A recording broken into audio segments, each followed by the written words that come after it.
अस्सलाम वालेकुम नाज़रीन, महरान टीवी न्यूज़ में अवां के बलिकार मां फराशा सबका पहिरियों हिकु नज़र हेडलाइन ते।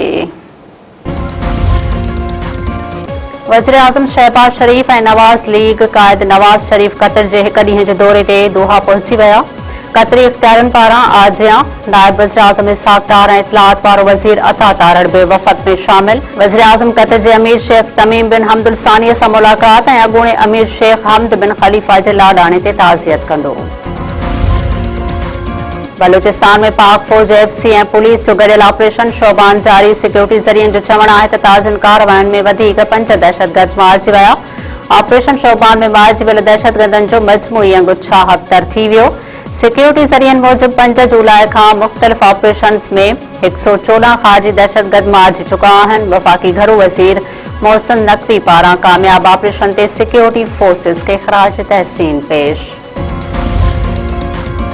ईरान जे ख़िते में अमरीकी अॾनि मथां हमलनि जी चौथी लहर। अमेरिकी हमलनि जे जवाब में अमान, उर्दन, कुवैत ऐं बहरीन में ईरान जा हमला। पासदारनि इनक़लाब दावा कई आहे त कुवैत में 2 हैमास लॉन्चर्स ऐं मीज़ाइल ज़ख़ीरा तबाह करे छॾिया आहिनि। अमरीकी हमलनि जे जवाब में कार्रवायूं जारी रहंदियूं।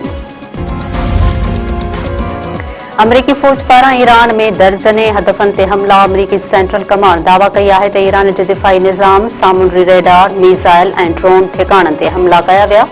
हुर्मुज़ वेझो नंढनि ॿेड़ियुनि खे निशानो बणायो वियो। अमरीकी सेंटकॉम वधीक चयो आहे त हमलनि में पहिरियों भेरो वेढ़ाक जहाज़ ऐं सामूंडी जहाज़ इस्तेमालु कया विया। हुर्मुज़ में जहाज़नि जे आज़ादाणे चुरपुर यकीनी बणाइण लाइ तयार आहियूं।